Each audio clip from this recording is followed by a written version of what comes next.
नमस्कार, स्वागत है आपका जनगणमन 24/7 पर। आज जो सबसे बड़ी खबर है और जिस पर सबकी निगाहें टिकी हुई हैं वो है मार्केट्स। मार्केट किस तरीके से अफेक्ट हो रहा है, क्योंकि ट्रंप के टैरिफ ने ऐसी तबाही मचा रखी है कि अगर हम यूएस स्टॉक मार्केट की बात करें तो यूएस स्टॉक मार्केट की जो सबसे बड़ी हेडलाइन है वो यही है कि यूएस स्टॉक मार्केट ने $4 ट्रिलियन खो दिए हैं, मार्केट में गंवा दिए हैं। और जिस तरीके से टैरिफ को लेकर आगे चल रहे हैं डोनाल्ड ट्रंप, तो बिल्कुल ऐसा लग रहा है कि पूरा विश्व आर्थिक मंदी की तरफ बढ़ने वाला है। जो खबरें आ रही हैं वो यही है कि ट्रंप की जो पॉलिसीज हैं उसकी वजह से बढ़ती हुई अनसर्टेनिटी, कारोबारियों पर उसका असर, कंज्यूमर्स पर उसका असर, इन्वेस्टर्स पर उसका असर, वो भारी तबाही लेकर आ रहा है। अब ऐसे में जो स्टॉक मार्केट है, अभी एक ट्रंप का इंटरव्यू भी आया है। उस ट्रंप के अपने इंटरव्यू में उन्होंने कहा कि the country is going through a period of transition, यानी कि वो ये भी मान रहे हैं कि एक ट्रांजिशन का पीरियड है। उन्होंने कहा कि हम कुछ बड़ा करना चाह रहे हैं और उस बड़ा करने के चक्कर में ऐसा लग रहा है कि वो पूरे विश्व को तबाह करके रख देंगे। अब जो खबरें हैं इसको मैं थोड़ा सा पढ़ना चाहती हूँ। The stock market sell off depend on Monday. The benchmark S&P 500 fell 2.7%, its biggest daily drop of the year. The Nasdaq Composite slid 4%, its largest one-day decline since September 2022. S&P 500 on Monday closed down 8.6% from its February 19th record high, shedding over 4 trillion in market value since then and nearing a 10% decline that would represent a correction for the index. अब इस भारी तबाही का भारत में क्या असर हो सकता है और इससे भारत अपने आप को कैसे इंसुलेट करेगा, सबसे बड़ी चिंता तो ये है। दूसरा ये कि एशिया में भी इसका असर देखने को मिला है जो अमेरिकन स्टॉक मार्केट में हो रहा है। पूरा विश्व इस समय किस दिशा की ओर बढ़ रहा है और क्या वाकई में एक चिंताजनक स्थिति इस समय विश्व में बन गई है, इसी को लेकर हम चर्चा करेंगे। हमारे साथ independent media analyst Siddharth Sharma जुड़ रहे हैं। सिद्धार्थ, आपका बहुत बहुत स्वागत है, thank you so much for joining. और ये जो $4 ट्रिलियन का जो स्टॉक मार्केट क्रैश जो देखने को मिल रहा है यूएस मार्केट में, अमेरिका की बाजार में जिस तरीके की तबाही का मंजर दिख रहा है, उसका मतलब क्या है? अगर बहुत ही सरल शब्दों में अगर आप लोगों को समझाएं, और इसका क्या असर होगा भारत जैसे देशों पर? जी। इसका सीधा सीधा मतलब यह है कि अमेरिका की जनता को अमेरिका के अर्थव्यवस्था पर अब भरोसा नहीं रहा। सीधी सीधी बात यह है, क्योंकि पैसा एक ऐसी चीज है जैसे भगवान है, किसी ने देखा नहीं है लेकिन मानते सब हैं। क्योंकि पैसा अपने आप में तो एक कागज का टुकड़ा होता है, लेकिन क्योंकि उस कागज के टुकड़े पर मेरा और आपका समान भरोसा है, वो एक ऐसी कहानी है जिसको हम और आप दोनों मानते हैं। इसीलिए जब मैं आपको एक कागज का टुकड़ा देता हूं, उसके बदले आप मुझे शायद एक केला भी दे देंगे जिससे मेरा पेट भर जाएगा। तो पैसा एक ऐसी चीज है जिसमें कि फेथ होना, उस स्टोरी में, उस कहानी में भरोसा होना बहुत जरूरी है। और जैसे ही वो भरोसा नहीं रहेगा तो वो प्रहलाद का किस्सा हो जाएगा कि प्रहलाद का किस्से में भगवान कहाँ है, तो कहीं से भी निकल जाएगा और कहीं से भी नहीं भी निकल सकता है। तो अमेरिका के लोगों को अब अमेरिका की अर्थव्यवस्था पर भरोसा नहीं रहा, ये बिल्कुल अब स्पष्ट हो गया है। लेकिन अमेरिका क्योंकि दुनिया का सबसे बड़ा जीडीपी का देश है, इसीलिए ये stock market crash America absorb कर लेगा। उसका कारण ये है कि मान लीजिए मेरे पास 10 करोड़ रुपए हैं और रातों रात मैं उसमें से आधा, अगर आधा चोरी भी हो गया तो भी मेरे पास 5 करोड़ रुपए बच जाएंगे। लेकिन मान लीजिए कोई एक आदमी है जिसके पॉकेट में ही एक सुबह से शाम तक उसने मजदूरी की है और उसके पास 1,500 रुपए उसने मजदूरी कमाई है, और किसी ने उसका 750 रुपए अगर पॉकेट मार लिया तो उसके पास बहुत कम बचेगा, उसके लिए खाने के लिए नहीं बचेगा। तो अमेरिका इस शॉक को एब्जॉर्ब कर लेगा। लेकिन हम सबको मालूम है कि जब जब डाउ जोन्स क्रैश करता है तो कहा जाता है कि when Dow Jones has a sneeze, the BSE, the Bombay stock exchange gets pneumonia. तो कल ये होने वाला है कि जैसे ही डाउ जोन्स आज गिरा है, इसका असर भारत के मार्केट में और एशिया के दूसरे मार्केटों में कल से देखने को मिलेगा। और स्वाभाविक है कि वो भी गिरेंगे, क्योंकि डाउ जोन्स जो है वो दुनिया भर की इकोनॉमी को एक तरह से वो बैरोमीटर है, वो एक मापदंड है। तो लेकिन सवाल ये उठता है कि अमेरिका क्योंकि बहुत बड़ा देश है, वो हाथी है, हाथी को एक दिन खाना नहीं मिले तो कोई बड़ी बात नहीं है, लेकिन किसी छोटे जानवर को एक दिन खाना नहीं मिले तो शायद उसकी दिक्कत हो जाती है। तो अमेरिका इस शॉक को एब्जॉर्ब कर लेगा, लेकिन भारत इस शॉक को एब्जॉर्ब कर पाएगा कि नहीं, इसमें बहुत बहुत सारे प्रश्न चिन्ह हैं, क्योंकि भारत कोविड के बाद से नीलू जी हुआ ये कि 1945 में सेकेंड वर्ल्ड वॉर के बाद जैसे ही इंपीरियलिज्म खत्म हुआ, दुनिया भर के देश अपने अपने स्वतंत्र होने लगे, उसके बाद से 2020 में कोविड आने से पहले तक पूरी दुनिया में एक प्रगतिशीलता, एक जिसे कहते हैं ना रिफॉर्म्स चले थे, प्रगतिशीलता चली थी। लेकिन कोविड आते ही पूरी दुनिया को 700 करोड़ लोगों को पता लग गया कि आप जो भी काम कर रहे हैं अचानक एक दिन में उसमें पूरा का पूरा ब्रेक लग सकता है, आप अपने घर में बंद हो सकते हैं, आप जो फैले हुए थे अचानक सिकुड़ जाएंगे, लेकिन सिकुड़ने के बावजूद आप शायद सरवाइव कर लेंगे। तो उससे पहले जो बढ़ने का, विस्तार करने का जो एक क्या कहते हैं कंपल्शन था, विस्तार ही होते रहना है ऐसी मजबूरी थी, ऐसा मानना था लोगों को, जिसको कहते हैं ना मास साइकोलॉजी, समूह मनोविज्ञान को समझ में आया कि नहीं नहीं, आप संकीर्ण होके, आप छोटे से में संकुचित होके भी जी सकते हैं, सरवाइव कर सकते हैं।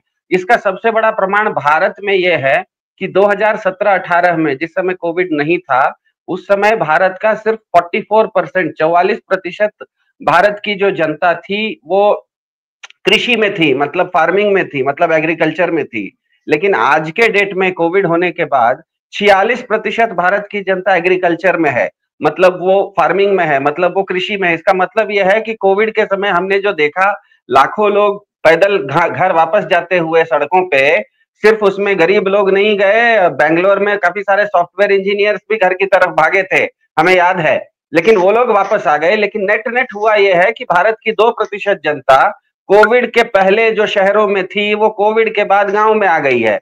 स्वाभाविक है, आप अगर गांव में रहेंगे तो आपकी इकोनॉमी बहुत विस्तृत इकोनॉमी नहीं होगी, आपकी इकोनॉमी थोड़ी संकुचित होगी। तो होगा ये कि अमेरिका में जो हुआ है उसके कारण भारत का जो ग्रोथ रेट है वो भी बिल्कुल स्वाभाविक है कि भारत का भी ग्रोथ रेट स्लो डाउन होने वाला है। इसका सबसे बड़ा आपको एग्जांपल ये है कि इन्फोसिस जैसी कंपनियां जो कि 1990s के बाद आई है, ये सब ट्रेडिशनल कंपनियां नहीं है, न्यू एज कंपनीज हैं, कटिंग एज कंपनीज हैं। ये कंपनियों तक अब लोगों को कह रहे हैं कि हमारे यहाँ हम आपको नौकरी में नहीं लेंगे, नए लोगों को नौकरी में नहीं लेंगे, जो पुराने लोग हैं वो भी 60 घंटे के बदले 70 घंटा काम कीजिए। इसका मतलब ही ये है कि अब जो भारत की अर्थव्यवस्था है वो बढ़ नहीं रही है, वो विकास नहीं कर रही है, वो संकुचित होने का काम शुरू हो गया है। और इसका सबसे बड़ा असर अमेरिका से शुरू हुआ है। और मेरे ख्याल से जो ट्रंप का जीतना था, क्योंकि ट्रंप ये सब करेंगे, ये कोई आने के बाद नहीं कर रहे हैं, आने से पहले भी वो कह रहे थे कि हम आएंगे तो हम ये करेंगे, हम वो करेंगे, हम टैरिफ वगैरह बढ़ाएंगे। हम इसके बावजूद अगर अमेरिकी जनता ने ट्रंप को वोट दिया, इसका मतलब कहीं ना कहीं समूह मनोविज्ञान में, मास साइकोलॉजी में अमेरिका के लोगों का भी ये मानना था कि बहुत ज्यादा बढ़ोगे तो दुनिया भर की महामारी आपके ऊपर आ सकती है, इसीलिए थोड़ा सा संकुचित होकर थोड़ा सा पारंपरिक रहने की कोशिश करो। लेकिन थोड़ा सा यहाँ पे मैं दर्शकों के लिए बताना चाह रही हूँ कि आज मतलब अमेरिका में मंडे है, लेकिन आज भारतीय शेयर बाजार मंगलवार को यानी कि आज शुरुआती कारोबार में 300 पॉइंट्स तक गिर गया था। हालांकि बाद में ये संभला, लेकिन यूएस का वॉल स्ट्रीट और अन्य देशों के बाजारों में सोमवार को बुरी तरह से ये सारे लुढ़क गए थे। लेकिन पूरी दुनिया में निवेशकों को आशंका है कि भारत, कनाडा, मेक्सिको और चीन पर उनकी आक्रामक टैरिफ नीतियां अमेरिका को मंदी की ओर धकेल सकती हैं। अब जो बाजार में हाल दिखा है उसके मुताबिक जो मैं आपको बताना चाह रही हूं कि अमेरिकी बाजार में टेक्नोलॉजी शेयरों को सबसे ज्यादा झटका लगा है। नैस्डैक कंपोजिट ने 2022 के बाद से अपना सबसे खराब दिन देखा, जिसमें 4% की गिरावट दर्ज की गई है। टेस्ला के शेयर 15.4% गिरे हैं, जबकि एआई चिप दिग्गज एनवीडिया के शेयर 5% से अधिक गिरे। मेटा, अमेजॉन और अल्फाबेट जैसे अन्य टेक दिग्गजों के शेयर ने भी तेज गिरावट देखी गई है। सिद्धार्थ, मैं चाहूंगी कि अगर आप बताएं कि ये जो टेक्नोलॉजी शेयर्स जिस तरह से गिरे हैं और उसमें भारी गिरावट दिख रही है, ये किस बात का संकेत है और इसका क्या असर कुछ भारत में देखने को मिलेगा? बिल्कुल, बहुत साधारण भाषा में समझा देता हूं। मान लीजिए कोई विकास कर रहा है, तो विकास तब होता है जब जापान की टोयोटा कंपनी बेंगलोर में फैक्ट्री लगाए, तो स्वाभाविक है कि जापान के लोग बेंगलोर आएंगे। अब वो जो फैक्ट्री लगाएगी उसमें इंजीनियर की जरूरत पड़ेगी, तो कोई इंजीनियर बंगाल से भी आएगा, कोई राजस्थान से भी आएगा, तो होगा ये कि बेंगलोर नाम का शहर बढ़ने लगेगा। कोविड ने आके ये बता दिया कि जब शहर बढ़ता है तो महामारी की संभावना बढ़ जाती है, डर जाती है, इसीलिए वो संकुचित होने की कोशिश कर रहा है। तो हमें पता है कि दुनिया भर में टेक्नोलॉजी एक ऐसी चीज है जिसमें कि लोगों का आवागमन सबसे ज्यादा होता है। भारत से बहुत ज्यादा लोग, चाहे वो हैदराबाद से हो, बैंगलोर से हो, वो सिलिकॉन वैली में रहते हैं। सिलिकॉन वैली जैसे बैंगलोर और सैन फ्रांसिस्को के बीच में रोज 3 फ्लाइटें उड़ती हैं, डायरेक्ट फ्लाइट है। एयर इंडिया में उसमें उसमें से एक तो एक एयर इंडिया भी उड़ती है। तो इसका मतलब ये है कि सॉफ्टवेयर और टेक्नोलॉजी के जो शेयर हैं, इसका मतलब ये है कि सॉफ्टवेयर और टेक्नोलॉजी का डेवलपमेंट लोग अब नहीं चाह रहे, लोगों को उस पर से भरोसा कम हो गया। आज ही आप नैस्डैक का शेयर देखिए, तो जो एग्रीकल्चरल इक्विपमेंट्स बनाते हैं, जैसे जॉन डियर नाम की कंपनी है, एग्रीकल्चर संबंधित जितने भी शेयर्स हैं वो वैसे नहीं गिरे हैं, उल्टे कुछ एग्रीकल्चर के शेयर बढ़े भी हैं। तो हो ये रहा है कि अमेरिका के लोग मूलतः पारंपरिक, जिसे कहते हैं ना, रिफॉर्म के बदले वो ट्रेडिशनल कंजर्वेटिव वे में ज्यादा जाना चाह रहे हैं, और कंजर्वेटिव में वे में जाने के लिए ही उन्होंने ट्रंप को वोट किया है। इसीलिए ट्रंप इस रास्ते पर चलते रहेंगे, क्योंकि ट्रंप अपने आप में एक व्यापारी हैं। उनका ट्रंप टावर इस्तांबुल जैसे शहर में भी है और दुनिया भर के शहरों में है। अगर ये अमेरिका की इकोनॉमी थोड़ी सी कोलैप्स भी कर जाती है तो ट्रंप साहब पर व्यक्तिगत रूप से कोई खास असर नहीं पड़ेगा। जैसे मैंने कहा, मेरे पास 100 करोड़ रुपया है, उसमें से 50 करोड़ रुपया अगर किसी ने चोरी भी कर लिया, फिर भी मेरे पास 50 करोड़ बच जाएगा, मैं तो करोड़पति ही रहूंगा, छोटा करोड़पति हो जाऊंगा। दिक्कत ये होगी कि जो छोटे इन्वेस्टर्स हैं, जिन्होंने मार्केट में भरोसा करके एक इन्वेस्टमेंट के जैसे मार्केट को यूज किया था, उन लोगों को बहुत ज्यादा घाटा हो रहा है। कल आने वाले समय में, इस हफ्ते में आप देखिएगा कि कहा यह जाता है कि डाउ जोन्स, वॉल स्ट्रीट को जैसे ही सर्दी लगती है तो बॉम्बे स्टॉक एक्सचेंज को निमोनिया हो जाता है। सिर्फ बॉम्बे स्टॉक एक्सचेंज को नहीं, वो टोक्यो के निक्के इंडेक्स को भी लग जाता है, सिंगापुर के इंडेक्स को भी लग जाता है, हांगकांग के इंडेक्स को भी लग जाता है, शंघाई के इंडेक्स को भी लग जाता है। तो होने वाला यह है कि कल से आप देखिएगा कि एशियन शेयर मार्केट्स भी गिरने शुरू होंगे। लेकिन इसमें जो फंडामेंटल चीजें जो बनाते हैं, एग्रीकल्चरल सेक्टर के शेयर मार्केट के, मतलब एग्रीकल्चर प्रोडक्ट्स के जो डील करते हैं, उन कंपनियों के शेयर वैसे नहीं गिरेंगे जितने टेक्नोलॉजिकल गिरेंगे। टेस्ला का गिरेगा, इन्फोसिस का गिरेगा, लेकिन एग्रीकल्चर का चीज बनाने वाला, मान लीजिए मैसी फर्गूसन जैसा स्वराज ट्रैक्टर बनाने वाले हैं, या जॉन डियर कंपनी है अमेरिका की, उसकी नहीं गिरेगी, क्योंकि लोग फंडामेंटल्स में जाना चाह रहे हैं। लेकिन एक बात बिल्कुल सच है, और अमेरिका जिस तरह से इकोनॉमी डाउन हो रही है, उसी तरह से भारत में भी पिछले 5 महीनों में भारत में लगातार शेयर मार्केट गिर रहे हैं। दूसरी सबसे बड़ी बात यह, पूरा का पूरा समूह मानसिकता पारंपरिक रास्ते पर जा रहा है। इसका सबसे बड़ा एग्जाम्पल यह है कि भारत में सोने की बिक्री बढ़ गई है। सोना महंगा होते हुए भी लोग अब सोना खरीद रहे हैं।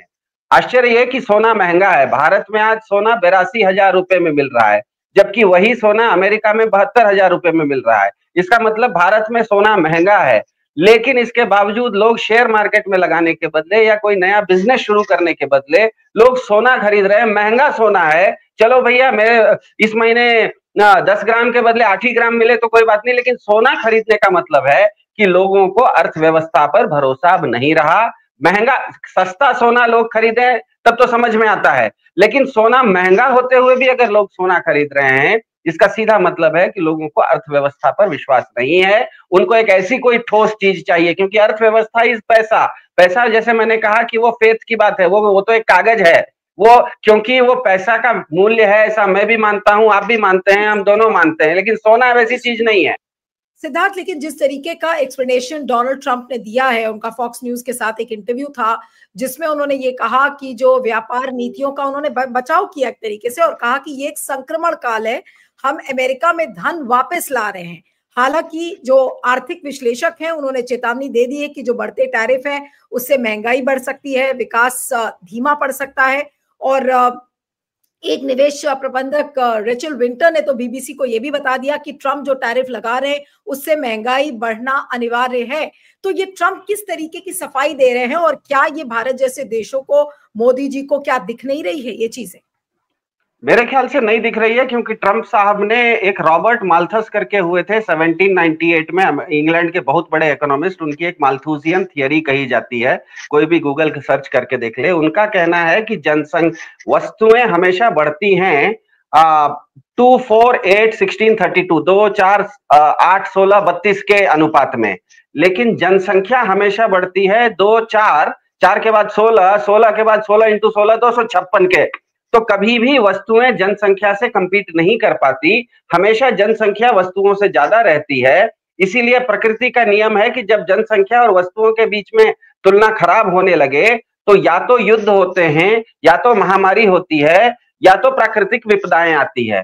मेरे ख्याल से ट्रंप साहब ने कोविड के समय में इस चीज को देख लिया है कि ये जो संक्रमण काल जो वो कह रहे हैं, वो माल्थस के थ्योरी के अनुसार चल रहा है। और अमेरिका को पूरा भरोसा है कि उसका जो मिलिट्री इंडस्ट्रियल कॉम्प्लेक्स है, अमेरिका की इकोनॉमी को एक घड़ी के लिए छोड़ दीजिए, अमेरिका के पास आज दुनिया के सबसे ज्यादा और सबसे बेहतरीन अस्त्र शस्त्र हथियार हैं।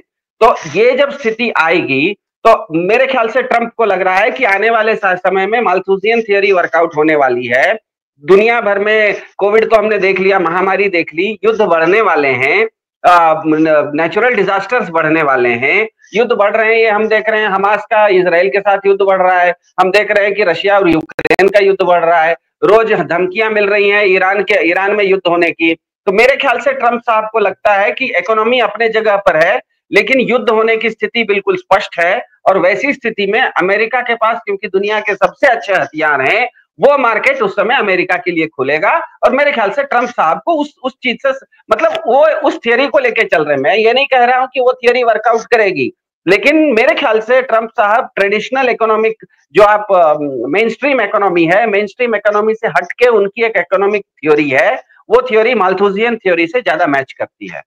वो वार वगैरह को, वार और महामारी और पूरा ग्लोबल डिसरप्शन जो कहते हैं, ग्लोबल डिसरप्ट, जैसे ही पॉपुलेशन बढ़ता है और वस्तुएं घटती हैं, उस समय ग्लोबल डिसरप्शन होते हैं, ये माल्थस का कहना है। और ट्रंप साहब को लगता है कि ग्लोबल डिसरप्शन होगा तो दुनिया में सबसे ज्यादा, देखिए दुनिया में सबसे ज्यादा फिजिकल सोना आज अमेरिका के पास है, दुनिया में सबसे ज्यादा कच्चा तेल का भंडार, ऑयल रिजर्व्स लोगों को लगता है खाड़ी में है, लेकिन असल में अमेरिका के न्यू मैक्सिको के गल्फ में और अलास्का में है, जिसको उसने अभी तक ड्रिल नहीं किया है। दुनिया के सबसे ज्यादा हथियार, लेटेस्ट हथियार, वो चाहे मिसाइल हो, चाहे मिसाइल से लेके एक छोटा सा पिस्टल तक, तो सारे टॉप हथियार अमेरिका के पास हैं। तो मेरे ख्याल से ट्रंप को लगता है कि आने वाला समय माल्थुसियन टाइम है, जिसमें कि ग्लोबल डिसरप्शंस होंगे, और वैसे समय में मनी से ज्यादा फिजिकल चीजों का महत्व होगा। और फिजिकल चीजें क्योंकि अमेरिका के पास सबसे ज्यादा है, दुनिया का सबसे ज्यादा गोल्ड अमेरिका के पास है, दुनिया का सबसे ज्यादा तेल अमेरिका के पास है, दुनिया का सबसे ज्यादा बेहतरीन हथियार अमेरिका के पास है, तो सब लोग झक मार के अमेरिका के पास आएंगे और अमेरिका को फिर से अपना इकोनॉमी बढ़ने का मौका मिलेगा। मेरे ख्याल से ट्रंप साहब का यह समझना है। सबसे बड़ा सवाल है सिद्धार्थ कि भारत अब इस पर कैसे रिएक्ट भारत को करना चाहिए और भारत क्या करेगा। और अब समय ज्यादा नहीं है, आज ऑलरेडी 11 मार्च हो चुका है, 2 मार्च से अगर टैरिफ्स लगने हैं। हालांकि जो हमारे कॉमर्स सेक्रेटरी हैं, कल वो पार्लियामेंट्री पैनल के सामने गए और उन्होंने कहा कि देखिए ये टैरिफ के लिए हमने कोई अभी कंसेशंस नहीं दिए हैं, हमने कोई कमिटमेंट नहीं दिया है। ये इस तरीके की बातें आई हैं। आज टाइम्स ऑफ इंडिया में ये अखबार मेरे सामने ही है और टाइम्स ऑफ इंडिया ने आज एक बड़ी बड़ी इसको लेकर खबर की है। ये देखिए इस तरीके की आज खबरें इस पे छपी हैं टाइम्स ऑफ इंडिया में कि no commitment to US on tariffs, government to parliament panel. तो भारत क्या अछूता रह सकता है इस भयानक मार्केट तबाही से? भारत अपने आप को कैसे इंसुलेट करेगा? क्या भारत के पास उतनी इकोनॉमिक स्ट्रेंथ है कि वो अपने आप को बचा ले? और डर क्या है इस समय लोगों का कि भाई महंगाई बढ़ेगी, जॉब्स जाएंगी, रिसेशन आएगा, क्या उस तरफ भारत भी बढ़ेगा? देखिए, जैसे ही अगर किसी भी तरह की तबाही आती है, हमें पता है कि कोविड हुआ था 1.5 साल के लिए, सारे लोग अगर घर में बंद हो गए थे, तो आपके फंडामेंटल्स जितने स्ट्रांग रहते हैं, आपके घर में अगर आपको अगर बाहर जाने की जरूरत नहीं है, आपके घर में अगर छोटा सा बाग बगीचा है, तो आपको सब्जी लाने के लिए बाहर जाने की जरूरत नहीं पड़ेगी। आपके घर में अगर कोई बीमार आदमी नहीं है, इसका मतलब आपको अस्पताल जाने की जरूरत नहीं पड़ेगी। तो जितना आप बाहर कम जाने का मौका मिलेगा आपको, उतना आपको कोविड होने की संभावना कम होती थी, सबको पता है, इसीलिए लॉकडाउन लगाया गया था। तो भारत की अर्थव्यवस्था अपने आप में अगर अपने पैरों पर खड़ी रहती, वो सेल्फ रिलायंट रहती, वो सच में आत्मनिर्भर रहती, तब तो इस चीज को झेल लेती। लेकिन हुआ यह है कि 13 फरवरी को जो ट्रंप साहब और मोदी जी के बीच में बैठक हुई, उसके बाद जो एक ज्वाइंट स्टेटमेंट दोनों के बीच में निकला है, उसमें तो भारत ने अमेरिका के सामने पूरी तरह से सरेंडर कर दिया हुआ दिख रहा है, क्योंकि अमेरिका ने उसमें लिखवा लिया कि भारत मवेशी का चारा भी अमेरिका से खरीदेगा, भारत मवेशी का चारा के साथ साथ बत्तख का मांस भी अमेरिका से खरीदेगा, भारत अमेरिका का विस्की के ऊपर टैक्स घटाने वाला है, भारत अमेरिका के मोटरसाइकिल के ऊपर टैक्स घटाने वाला है, भारत आने वाले समय में कच्चा तेल खाड़ी के देश से, ईरान, बगल के ईरान से नहीं लेके दूर के अमेरिका से उसको लेना पड़ेगा। तो आप तो अपनी आत्मनिर्भरता को ऑलरेडी छोड़ चुके हैं, आप अमेरिका के सामने सरेंडर हो चुके हैं। दूसरी बात, अमेरिका के राष्ट्रपति का मानना है कि जैसा ग्लोबल डिसऑर्डर आने वाला है, वैसे में अमेरिका ही अकेला देश बचेगा जिसके पास की कुछ चीजें होंगी और वो लोगों को बचा सकता है। तो ऐसा मान लीजिए कि आप क्या कहते हैं, रेगिस्तान में फंसे हुए हैं और कहीं पर आपको पानी नहीं मिल रहा है और 10 लोग वहां पर हैं, किसी एक आदमी के हाथ में अगर एक बोतल पानी है, तो वो उस आदमी का महत्व कितना ज्यादा उस समय बढ़ जाता है। हालांकि 10 लोग हैं, लेकिन वो एक बोतल पानी क्योंकि सिर्फ उसी आदमी के पास रहेगा, इसीलिए उसका महत्व बढ़ जाता है। तो अमेरिका को लगता है कि आने वाले समय में युद्ध वगैरह होंगे, महामारी का टाइम है, दुनिया भर में सारा कोलैप्स जब हो जाएगा तो अमेरिका के हाथ में रहेगा। भारत पहले से अमेरिका के सामने क्योंकि सरेंडर हो चुका है, इसीलिए मेरे ख्याल से भारत की इकोनॉमी उसी तरह से दूसरे, जैसे उदाहरण के लिए चाइना ने परसों जैसे ही ट्रंप साहब ने टैरिफ की बात की, चाइना ने कह दिया कि आप जो भी युद्ध हमसे लड़ना चाहते हैं हम लड़ने के लिए तैयार हैं, वो टैरिफ का युद्ध हो या दूसरा कोई युद्ध हो। नेपाल तक ने अमेरिका से जो विस्थापित होकर उनके नागरिक आ रहे थे उनको बेड़ियों में लेने से मना कर दिया, उनको चार्टर्ड प्लेन से लाया। तो छोटे देश हों बड़े देश हों, अमेरिका के सामने जो रीढ़ की हड्डी खड़ा करके खड़े हो रहे हैं, उनके सामने तो अमेरिका कुछ नहीं कर पा रहा है। लेकिन हम अगर भारत ने जाके उनके सामने सरेंडर कर दिया है, तो अब तो आप एक बार आप सरेंडर कर चुके हैं, तो अब तो वही आपका पालनहार है। वो एक बोतल पानी जिसके पास है और आप अगर प्यासे हैं, तो वो अगर चाहेगा तो वो आपको पानी देगा तो आप बचेंगे, वो अगर नहीं चाहेगा तो आपको प्यासा भी मार सकता है, ये उसके ऊपर निर्भर कर सकता है। तो मेरे ख्याल से जो 13 फरवरी को व्हाइट हाउस में ट्रंप और मोदी जी की मीटिंग हुई थी, उसमें क्या डील हुई है, असल में दोनों के बीच में डील क्या हुई है ये तो सबको पता हो गया, लेकिन वो डील इतनी एक तरफा क्यों हुई, भारत के नुकसान और अमेरिका का इतना ज्यादा फायदा उस डील में क्यों हो गया, ये तो उस बैठक में बैठे हुए लोग ही बता सकते हैं, जो तीन मंत्री थे। नहीं, लेकिन आज क्या भारत की स्थिति, जो इकोनॉमिक स्थिति है वो ऐसी हो गई है कि अब हम पूरे अमेरिका के दया पर ही जिएंगे, डोनाल्ड ट्रंप के दया पर ही अब मोदी जी आगे बढ़ेंगे, ऐसा लग रहा है। मेरे ख्याल से आपने भले उस तरह की स्थिति कर ली है, लेकिन अमेरिका ने तो कहीं नहीं कहा कि हम आपके ऊपर दया करेंगे। अगर अमेरिका को आपके ऊपर दया करना होता तो आपके जो हिंदुस्तान के नागरिकों को वापस भेजा, वो इज्जत से भी भेज सकता था। वो अगर बेड़ियों में बांध के भेज रहा है, इसका मतलब वो आप भले उससे दया की अपेक्षा कर रहे हैं, लेकिन वो तो आप पर दया करने वाला है नहीं। उसको ये भी वो सोच सकता है कि दुनिया भर का युद्ध होगा, तो दुनिया भर में युद्ध होंगे तो युद्ध में मरने के लिए सैनिकों की भी जरूरत होती है। हमें पता है कि एक थोड़ा सा डाइवर्शन होगा, लेकिन ये कहानी बहुत महत्वपूर्ण है। 1942 में भारत ने क्विट इंडिया मूवमेंट किया। वो क्विट इंडिया मूवमेंट इतना सक्सेसफुल हो गया कि अंग्रेजों को करीब 10 लाख भारतीयों को जेल में डालना पड़ा।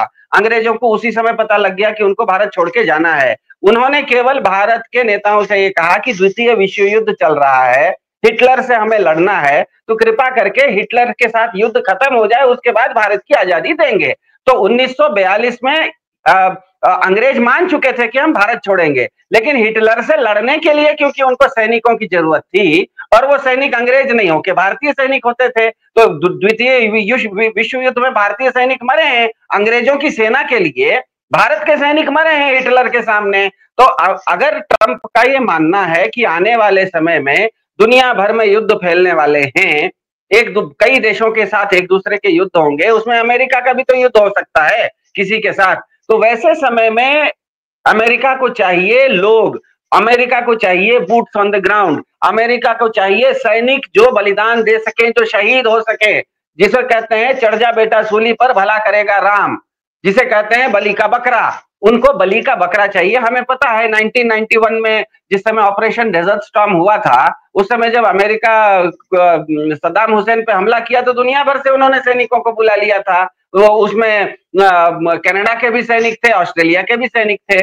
तो अमेरिका कभी भी अपने नागरिकों की क्योंकि सुरक्षा पर किसी तरह का क्या कहते हैं कॉम्प्रोमाइज नहीं करता, लेकिन वो युद्ध लड़ना चाहता है हमेशा। अमेरिका का एक मजेदार किस्सा है, वो हमेशा युद्ध लड़ना चाहता है लेकिन अपने सैनिकों को मरने देना नहीं चाहता। तो मुझे ये बताइए कि अमेरिका को अगर युद्ध लड़ने का बहुत शौक है, उसका ये मानना है कि आने वाले समय में जिस तरह से रशिया यूक्रेन युद्ध बढ़ रहा है, जैसे इजराइल गाजा का युद्ध बढ़ रहा है, दुनिया भर में युद्ध बढ़ेंगे, तो एक तो ये कि अमेरिका का मानना है कि युद्ध बढ़ेगा, दूसरा ये कि अमेरिका के पास दुनिया के सबसे ज्यादा हथियार हैं, तीसरा ये कि किसी भी युद्ध में अमेरिका अपने नागरिकों को मरने नहीं देना चाहता। तो अब चौथा ये बताइए कि मरने के लिए उनको सैनिक कहां से मिलेंगे? तो वो वही मैं कह रहा हूं कि मैं एक रेगिस्तान में फंसा हुआ हूं, आप अकेले हैं जिनके हाथ में पानी है। अब मैं एक बोतल पानी आपसे मांग रहा हूं, आप कह रहे हैं कि एक बोतल पानी का कीमत यह है कि तुम अपनी सारी संपत्ति मुझे लिख दो। अब मैं मरता क्या ना करता, भले एक बोतल पानी है, क्योंकि मुझे जीना जरूरी है, इसीलिए मैं आपको सब कुछ आपको लिखने के लिए मैं मजबूर हो जाऊंगा। मेरे ख्याल से उस तरह की स्थिति का निर्माण ट्रंप कर रहे हैं भारत के सामने। चलिए, अब देखना होगा कि मार्केट्स, हर दिन मार्केट्स को ट्रैक करने की जरूरत है। और जिस तरीके की बिकवाली कल जो देखने को मिली है, और भयानक बिकवाली जो देखने को मिली, उससे यही लगता है कि वाकई में इसका जो असर है वो बहुत ही भयानक होने वाला है। और ट्रम्प जिस तरीके से टिप्पणी कर रहे हैं, ऐसा भी लग रहा है कि जो उन्होंने इंटरव्यूज दिए हैं उसमें बिल्कुल साफ ये नजर आता है कि वो अपने आप को बचाने की कोशिश कर रहे हैं। अब वो रिसेशन का सहारा ले रहे हैं कि भाई देखिए अभी ट्रांजिशन में है अमेरिका, और रिसेशन में ले रहे हैं। कहीं ये वो अमेरिका का मोमेंट तो नहीं है जैसा हमने डिमोनेटाइजेशन के साथ देखा था। मोदी जी ने रातों रात अनाउंसमेंट किया, डिमोनेटाइजेशन हो गया, लेफ्ट राइट एंड सेंटर की हम ब्लैक मनी हटा देंगे। आज कहीं वही मोमेंट अमेरिका के सामने तो नहीं है। जी सिद्धार्थ, कुछ कह रहे हैं आप? हाँ, बस एक छोटी सी बात लोगों के ध्यान में रहे कि अमेरिका की जो इकोनॉमी है उसमें जो लोकल गवर्नमेंट होती है, मतलब वहां जो सबसे छोटी सरकार होती है, केंद्र सरकार के नीचे राज्य सरकार, उसके नीचे जो लोकल गवर्नमेंट, स्थानीय सरकार जिसे काउंटी की गवर्नमेंट बोलते हैं, उसका रेवेन्यू 40% है। मतलब कोई भी आदमी टैक्स देता है उसका 40% लोकल गवर्नमेंट में जाता है। तो अमेरिका की ओवरऑल इकोनॉमी डाउ जोन्स कितना भी कोलैप्स करे, उनकी जो स्थानीय इकोनॉमी है वो उतना डैमेज नहीं होगी, क्योंकि वहां का 40% हिस्सा वहीं की स्थानीय लोग और स्थानीय इकाइयों के बीच में ही लेन देन होते रहता है। तो ये जो भी आपका जो 4 ट्रिलियन 4 बिलियन या 4 ट्रिलियन का घाटा है, ये ऊपर का घाटा है, फंडामेंटल घाटा उनको नहीं हो रहा, इसीलिए उनकी इकोनॉमी सस्टेन कर लेगी। उनका शॉक ऑब्जर्वर ज्यादा बड़ा है, हमारा शॉक ऑब्जर्वर छोटा है। चलिए, तो देखना होगा कि भारत इसको कैसे संभालता है। लेकिन मार्केट में जिस तरीके की तबाही मचा रखी है डोनाल्ड ट्रंप ने, और वो ये कह रहे हैं कि हम पैसा ला रहे हैं, पैसा फिर से क्रिएट करने की कोशिश कर रहे हैं, लेकिन कहीं ऐसा ना हो कि अमेरिका को फिर से पैसे वाला बनाते बनाते पूरे विश्व को तबाह करने का काम डोनाल्ड ट्रंप करें। और ऐसे में मोदी जी अपने आप को कैसे बचाएंगे, भारत को कैसे बचाएंगे, ये एक बड़ी चुनौती है अपने आप में। आपका बहुत बहुत शुक्रिया Siddharth, thank you so much for joining.